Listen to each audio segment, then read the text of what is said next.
Venom The Last Dance has finally hit theatres, and I got a chance to go and see it on the opening weekend. Now, sorry the review is a little bit late, but to give you just a little bit of preference before we go into this, I am actually a defender of the first two Venom films. They're not what I wanted them to be, nor what I expected them to be. Are they great films? No, they're not. But are they fun films? Yes, they are. They don't have Venom's spider logo. They don't have Spider-Man in it. They're 90-minute long films. But hey, I really do still get some enjoyment out of them. And I actually rewatched the first two in preparation for this one. And Venom The Last Dance, I have some thoughts. So, with all that said, let's not waste any more time and let's go into the good of Venom The Last Dance. And I think the thing which this trilogy has just gotten so right is the Venom and Eddie dynamic. They are just so fun to watch on screen. Their banter, their bromance, all of that sort of stuff is always present and always works because you have that really great performance from Tom Hardy in there.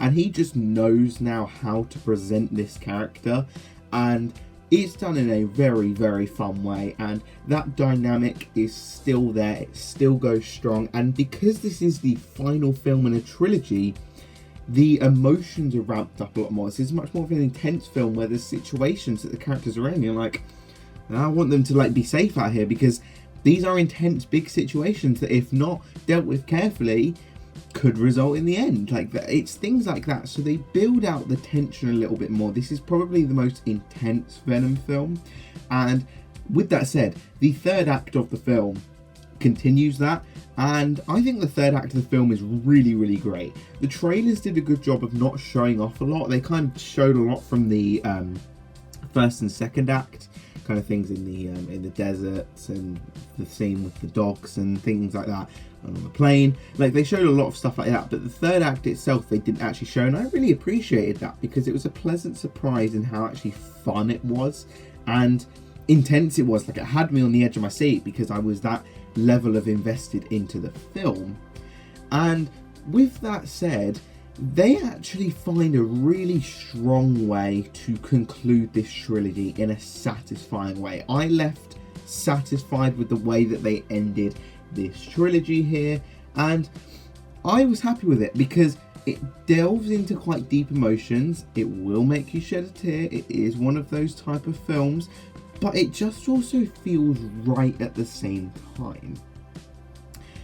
So when you do that, and you've built this relationship off in 3 other films, you really do feel that emotional beat right there. And because Sony just knew how to do it in a good enough way, they did it right. And it worked very, very, very well. And I know some people have been saying, it didn't really work and it was a bit useless and things. I thought the ending was by far the best part of this entire trilogy. I really, really enjoyed that.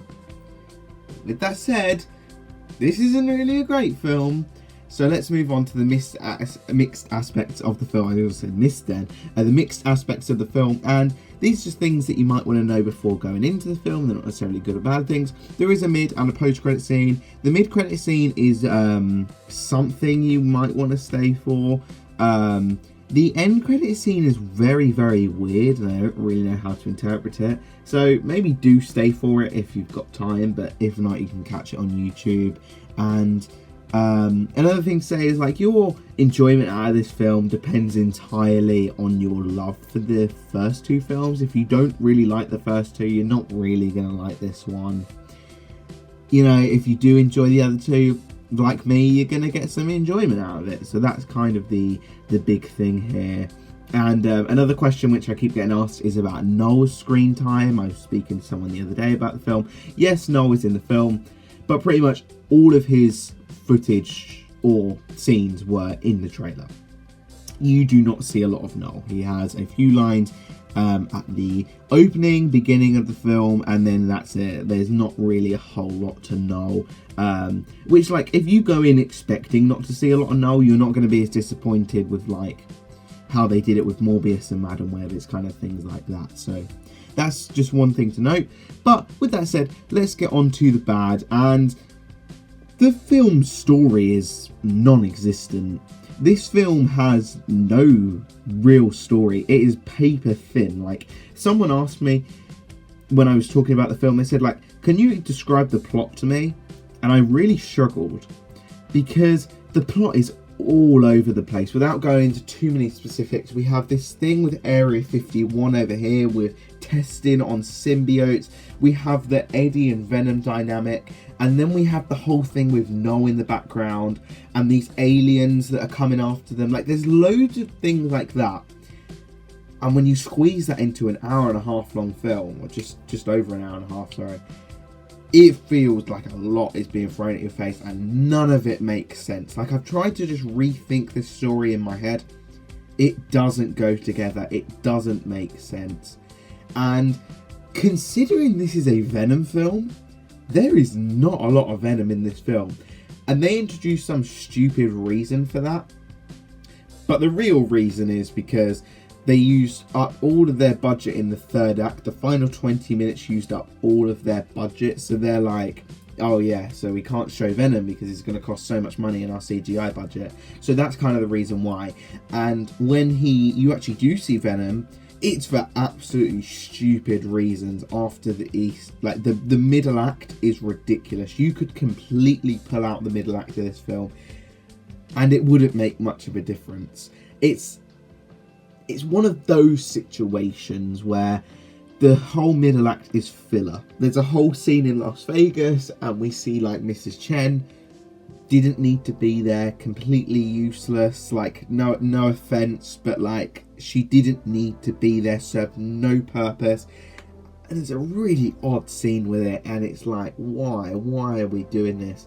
And then we have this whole road trip scene with the guy who plays Lizard from Andrew Garfield's TASM films. He's a nice character, you know, he's friendly and he's a bit of fun, but like, there's so many other things that you could have done to get around that. And it's kind of frustrating when that happens.